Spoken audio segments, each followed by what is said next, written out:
Hey guys, Old Guy Gaming here, back again with another MTG Arena video, and it is Friday, week 2 of social distancing and lockdown, so we are going to be playing some Friday Night Magic at home, thanks to the good folks over at Wizards of the Coast for doing another event. And this one is going to be an interesting event. It's an all-access event. This one, in my genuine honest opinion, is measured towards, is targeted specifically towards new players or players who haven't put a ton of either time or money, whichever one you decide to go. Free to play is an option for this game. And it basically opens up the entire library of all of the cards that are currently in Arena. Now, I happen to be fortunate enough that I've been playing a long time. I have put some time and a little bit of money into it. So I have all the cards I really need. So this particular event doesn't necessarily tickle my fancy as far as what I was looking for an event. However, what I do believe in is supporting events that I feel that Wizards is doing correct. So despite the fact that I don't really have a super big interest in getting free access to all the cards, I can get pretty much all the stuff I want anyway. I'm fortunate in that position. I am still going to support the event, and I think that is important because that is how Wizards drives their metrics. What events are people playing in Arena? So I am going to show them my support in this event by participating in it, and I do wish that they had, I think this one was this one's still free. I'm still on board with this. I'm thinking of the next one, the historic Pauper event that you'll see in the next video that I'm going to be participating in. But this one's still a free event, so it's a free event that gives you free access to all the cards. So again, if you're new to the game, if you don't have a ton of cards, you haven't put a ton of time into it, this event is absolutely for you because it opens up the entire library for you. So what did I decide to play? I decided to go. First of all, I'm going to say we'll give you the screen to make sure you can actually see what all this is about. During this challenging time, we want to give the community a chance to play and connect with our local game stores. So stay at home and play Friday Night Magic FNM temporarily on MTG Arena. Every Friday night, a new special event will be available. I think that this is going to continue for a bit. Not getting too into the crisis that we are currently encountering in the US and around the world, but I don't see this going away anytime soon. So I've reached the point myself personally where I'm only going on site 2 days a week at this point, and I work admittedly I'm a developer, but I do work in a medical profession, and we're still considered essential. And even us, they're like, yeah, if you could just not be here as often as possible, that'd be awesome. So they are requiring that we show up on site at least 2 days a week. But beyond that, I'm staying at home. Like I'm not going out there. I don't know what it's like in your area, but it's getting kind of scary out there. So I do have, I hope everyone's doing well. For the love of Pete, do your social distancing, wash your hands as often as possible, and we can all get through this. So continuing on with our read. So this week, build a deck with any cards in Standard. We already kind of went over this. There is a code that I can turn into my local game store, which you can acquire here to turn into your local game store, and you would get some cool stuff in Arena, as well as an in-store reward, although I don't know when I'm physically going to go into the store to go get that. I'm going to be perfectly honest with you. What did I decide to play? I don't know. To me, my first reaction was I'm going to do Mono Green Stompy. And for those who've not seen the Mono Green Stompy deck, it does actually it's gaining some traction. There's a ton of people that are seeing this video. This deck has not changed. It is basically the same video. So if you want to see, I'll put a link, if I remember, right up here for the actual playthrough of this one. But I'll give you the whole deck anyway. It's going to be so you're going to get both. I have a ton of fun with this deck. This is one of those decks where like it's either this or my Mono Black deck, and I did, I'm going to go with the Mono Green because there's a ton of Mono Red in this deck. Choose Mono Red alive, so I do enjoy playing at this one. So Mono Green Stompy for the event. It's going to run 4 copies of Pelt Collector. We're going to run 4 Woodland Trackers, and we're going to run 4 Nessian Hornbeetles. I like this one. This guy's really become a powerhouse in the deck because all the other creatures above this have the opportunity for being 4 and above. And for 2 mana, he gets really big and really scary really fast. So that's actually I'm really enjoying this card. Wildborn Preserver does give you that little bit of reach that you're looking for, and it can get awfully big because you can just start casting all those little 1/2s off here and then just make him like an 8/8 on turn 3. It's like ludicrous. Hydra's Growth, love this card. It puts a +1/+1 counter on the creature, and then at the beginning of your next upkeep, it doubles the amount of +1/+1 counters on here. it's insane considering he's getting counters, Pelt Collector's getting counters. I mean, it's genuinely a pretty crazy card, to be honest with you. You got to go with Yorvo. Yorvo, 3 copies of Yorvo, 4 copies of Questing Beast. It's interesting that I had an interesting conversation on my comment section with someone who's new to the game, and they were asking for some advice, and they had some wild cards that they were looking to spend, and like, oh, I think I might get this and I might get this. And one of the pieces of advice that I gave him was, when you're going to go ahead and spend those precious mythic wild cards, spend it on a card that you're going to have in multiple decks. And the example that I provided was this card, Questing Beast. If you're running green in any fashion whatsoever in Standard right now, Questing Beast is probably in your deck. So if you're going to spend those wild cards, spend them on a card that you're going to spend a ton on. If you haven't seen it, it's a 4/4 with Vigilance, Haste, and Death Touch. Creatures with power 2 or greater can't block it, and any damage you do to a player, you also do that to their planeswalkers as well. It's amazing. Renata, the Call of the Hunt. I like this card, again, mostly because of it keys off of Hydra's growth, but it also makes all your creatures bigger. Her power is equal to your devotion to green. That's kind of a secondary, to be honest with you. The main one is each creatures you control that enter the battlefield with an additional +1/+1 counter on it. Ooh, so good. And then you get Vivien, Arkbow in there to distribute more +1/+1 counters. You also have the fight ability in there, and you can pull cards out of your sideboard, which I'll show. I don't really have a ton in there, but I really go for 1 card. 2 copies of Great Henge, and one of my favorite cards to come out of Throne of Eldraine, the Stonecoil Serpent.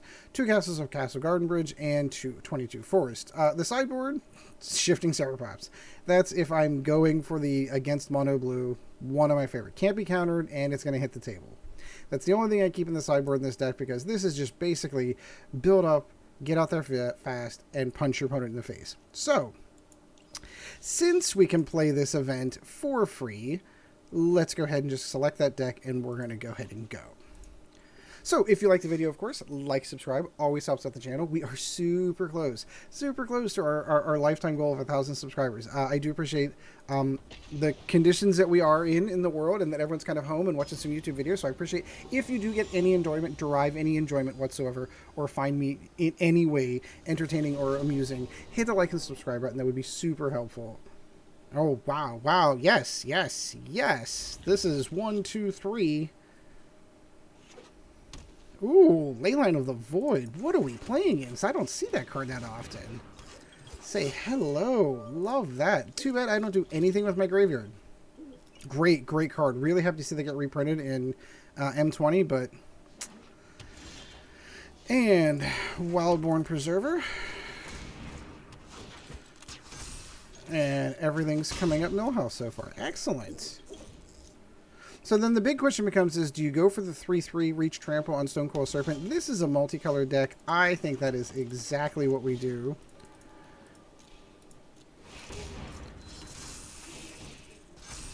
And we'll decline that because there's no mana dump into it. But we are going to put 5 damage down him on relatively early. And on the next turn, we will have Questing Beast down. Alright, what you got, my friend? Leyline of the Void. I remember getting super Deafening Clarion. Ha! And that's why we put that down. And we're going to go Questing Beast now. And just continue the hit parade on. So he's either got an answer or he's going to fold. And right on cue, my friend folds. Yeah, see, that's really interesting whenever you do the Deafening Clarion. Like, oh, wow, Stonecoil Serpents. Yeah, it's protection from multicolors, so that doesn't work. So that's our first win, and whatever card we got, we already had. So let's go on for our second one. I'll continue to play this one out. I mean, I know when I did my FNM one last time, that turned into a 3-episode saga, which was not my intention. But I wanted to get all of the decks because it was such a short time span to be able to play all the decks. I wanted to get all of them in. And just turned into 3 episodes. It was actually kind of nice to sit down and do that all in one night. That was actually a ton of fun. Temple of Epiphany. Ooh, again, all good things.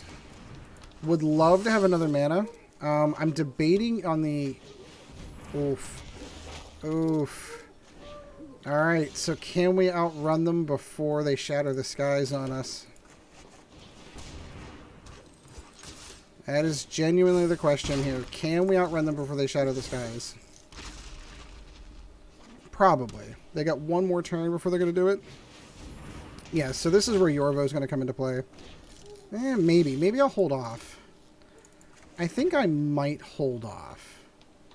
Yeah, I don't want to burn Yorvo just yet, because he is just going to get Shatter the Sky. Let's go ahead and get some damage in at least.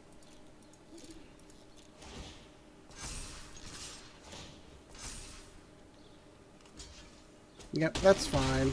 I assume Shatter the Skies is coming next, in which instance we'll definitely put Yorvo down.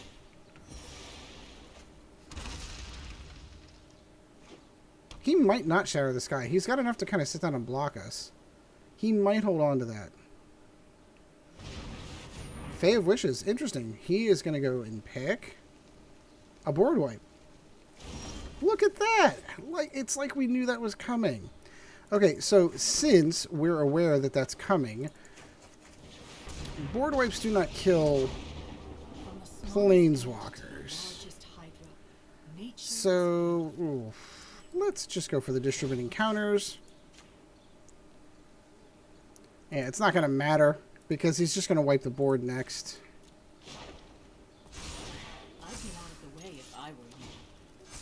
Yeah, it's not really going to matter because he's going to wipe the board next, but we've got answers right behind it.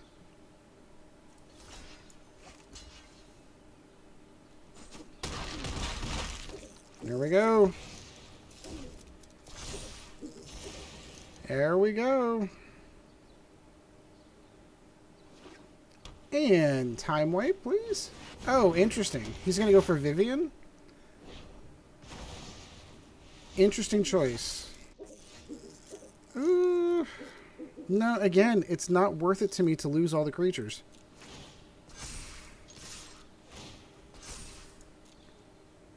Because I know the time wipe's coming.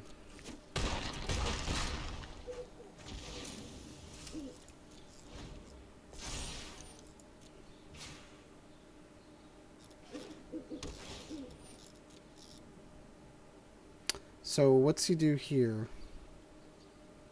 He's got to do it now, right? He'd have to do it now. Yep, and he's gonna... He's got no creatures to bounce. So we'll wait until our turn and do Wildborn Preserver. And then we're going to go ahead and drop Questing Beasts. We're going to take that action. We're going to pump it up by 1. And we're going to drop 7 on them. So what happens next? So he's either got another time wipe, or he's got another board wipe. Chandra. So he can do... And no one is telling me what to do. He can either kill Questing Beast or Wildborn Preserver. Either way, we still have this. So he's going to kill Questing Beast. And we're going to drop Yorvo. Pay for that. And take the win. This is why I love this deck. Like, you can genuinely outrun people for this one. We've gotten lucky. I'm not gonna lie. We have gotten lucky. Ooh, there we go. And another card we already had. That's okay. It's as you can keep playing. So I tend to run my videos a minimum of 20 minutes. So we'll get another game or two in with this one. I at minimum want to put like three games on a video if possible, unless they're against a control deck that runs like 35 minutes, and I get bored easily. The XP Bandit. I wonder how he's stealing XP. Don't steal my XP. I need that. Slower hand probably should have mulliganed it. I should have taken a little bit more time on this one. Because unless we pull a creature, which we do have a ton of, Wildwood Tracker is not really going to see its benefit.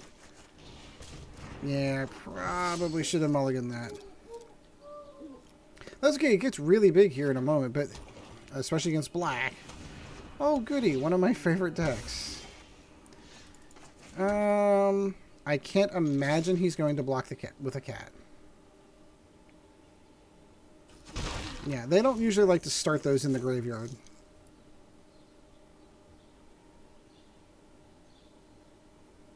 So this is going to be a Rakdos Sacrifice. Absolutely.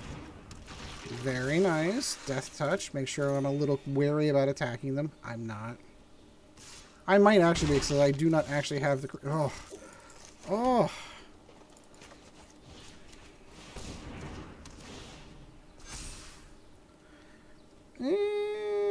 No. I'd love to get the Great Henge out because I can just sit there and counter all of the cat life he's going to be gaining.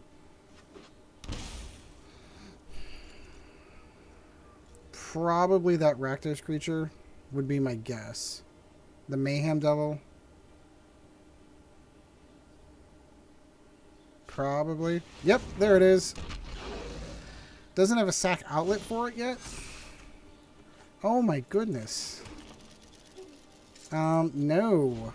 Alright, so you wanted to see this one lot. We're just getting nothing but mana draws. I think that's been every draw. Like, we got one Great Henge and the rest mana. And we are going to be in some trouble here real quick. I would love to get that Death Toucher off the field, because that is the... Ah, there we go. There's his sack outlet. So he can literally just start sacrificing creatures here to be able to take stuff off the board. Probably not going to do it this turn. Finally. So that's going to get in above... Yeah, I think I might wait just a moment.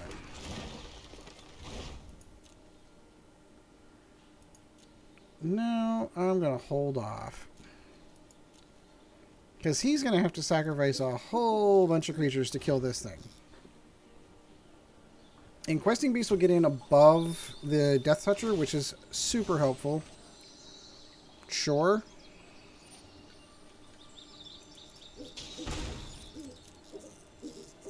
End of every turn, I'm just going to Great Henge. Worst case scenario.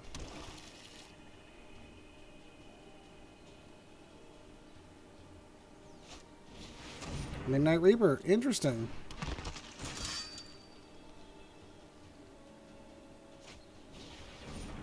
Claim the firstborn. And then he's going to sacrifice it. So we'll just call it in the game. That card is super annoying, especially with self-sacrificing things. He's got more than enough to beat us now. That's a shame. That was my own fault. I should not have taken that card on the draw. I should have seen that and went, no, I'm not going to do that. Alright, we'll go one more. One more. Hate ending on a sour note like that. But again, it was just... And again, I'm not one to blame the shuffler. I'm genuinely not. But we just got an awful lot of land draws there. I'm just saying. Oh, an otherwise good hand if we had one forest. One forest. I think I am going to mulligan that one. Try to play it one a little bit smarter. Yep. No, this is fine. Do wish I had my one drops. So much for that. The shuffler is broken stuff. We'll drop the Wildborn. We've got two. Say hello. My plan of attack is hopefully to draw land. We'll go Wildborn into the Hornbeetle. Shadow Sphere with a mono black deck. That's cool. Let's hope for another land drop there. So we went from one game where we didn't have enough land. I'm genuinely surprised that that did not pull a land. I wonder what he's thinking. He's not thinking anything. So we're going to go Hornbeetle with a little touch of Wildborn Preserver on top. A little sprinkle. Just a 1/1, that's all. Just one little token right there.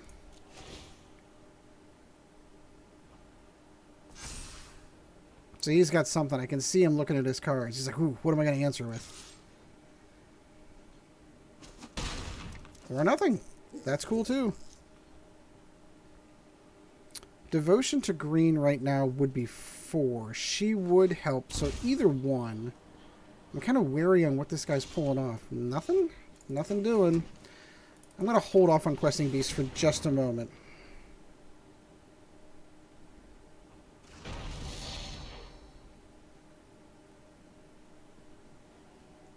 Obviously decline. We'll take the +1/+1 token from there.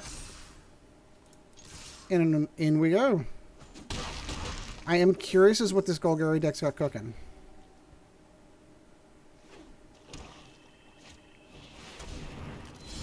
Cool. Not cool enough. I have survived Nico Bolas, and I will survive. Let's go here, shall we?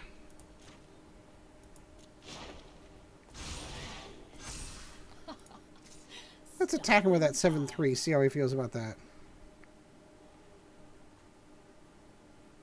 My suspicions you're going to block.